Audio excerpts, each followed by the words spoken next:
Heather Ramsey here, founder, head trainer, ReWired WorldWide, and faculty member with Wevo Global. Thrilled to be with you as always, and as always focused on bringing you my A game, the next piece, I believe, in your path to higher happiness, higher success, higher peace in your life, higher clarity, less suffering, more satisfaction, not missing your life, actually being here for it.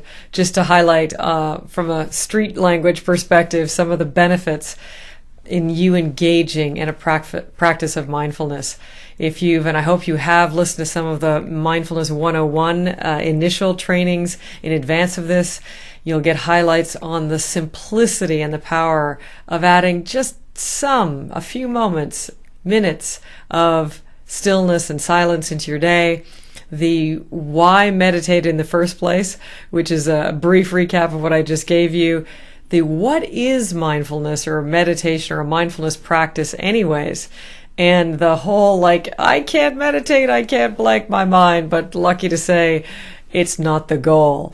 So any of the earlier trainings or the mindfulness myth busting, feel free to watch those first, engage in that. And there's one other or another key myth that I want to bust in the mindfulness conversation or community. So you may be very fresh to this and probably better off for it, a blank slate of possibility of the benefits that you can reap in your life.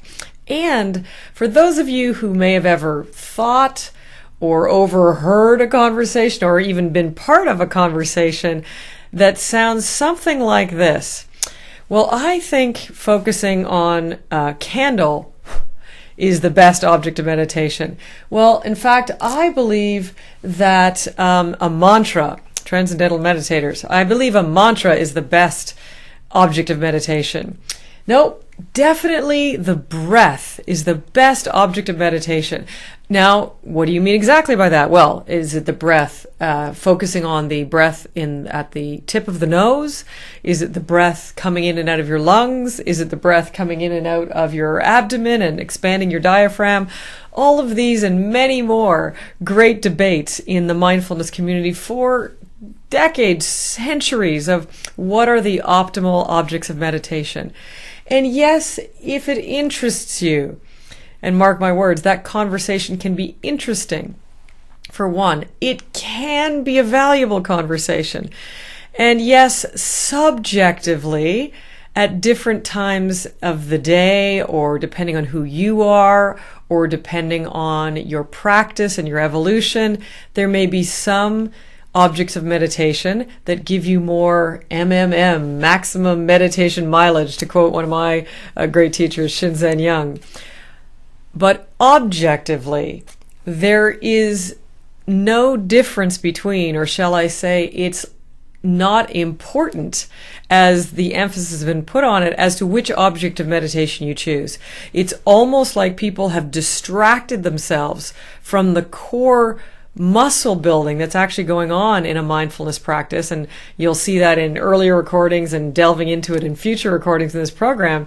But those core muscles that we're actually building are the muscle of mindfulness or awareness and equanimity or allowingness. Kind of like going out to the gym, you're building strength and flexibility. Likewise, equanimity and mindfulness, allowingness and awareness. We'll delve into that more at another time, but those are the core, and they hold up the roof of your practice or the ceiling of your cathedral or your synagogue or your mosque or the great outdoors and nature, whatever you want to call it. And the object of meditation, yes, you need to choose one per meditation practice. But you don't have to choose the same one every time, nor necessarily will one objectively get you further or faster or quicker to enlightenment than any other one. And that's really the message I want to bring to you, the debate I want to end, or the distraction. It's not that you can't discuss them and explore your benefits of focusing on the breath or a mantra or a candle. And I'm actually going to go in future trainings into a set of options for objects of meditation that in fact will cover, surprisingly enough, 100% of your entire human experience, not just your breath or a candle or a mantra, though they have merit.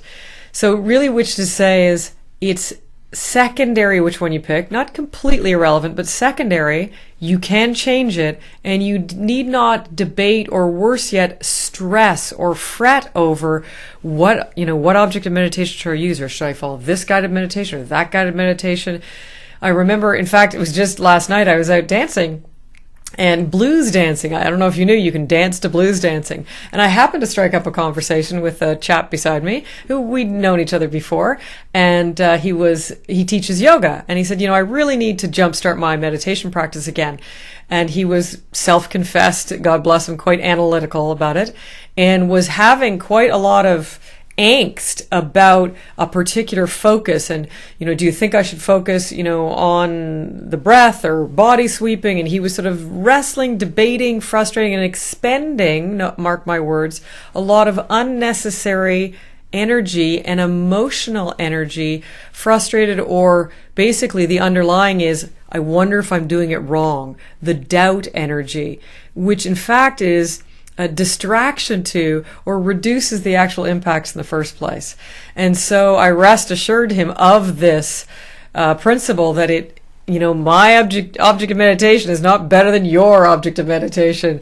We can end those debates because they expend a lot of energy and a lot of distraction from the primary focus of building awareness and allowingness, or mindfulness and equanimity. And as I shared that with him, and he in fact said, well, that's one, very helpful at the theoretical level, which is important. And then he shared with me that he was actually, had just had a comeuppance, or whatever you want to call it, a bit of a head-on with the bartender at the bar there, a gal at the bar, and this particularly dancing establishment.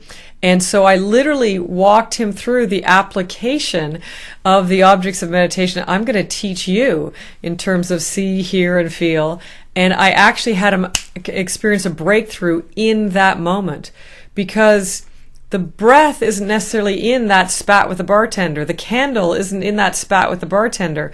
The, what's that other one? The mantra isn't in that spat with the bartender. What's there is he's got inner dialogue in his head about somebody's attacked me, my ego is being attacked, and physical sensations in his gut of being on guard or on defensive or at war with somebody. Those were the objects of meditation we chose very skillfully, and he had a breakthrough on the spot.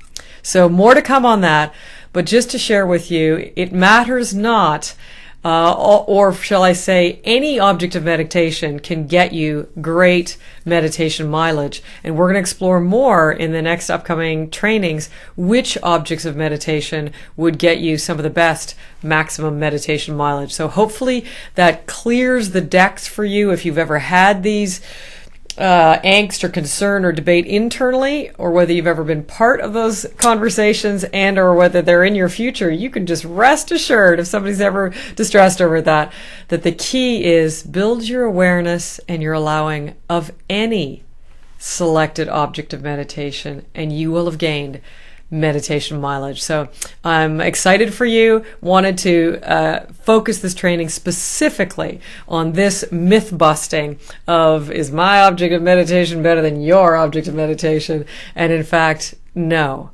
they all have value. Focus on what you need to, the allowing and the awareness building, and you will be a much happier, more livable human being, and you will have discovered some of the secrets of our human nature. I'm excited to share them with you, and excited to be with you as always.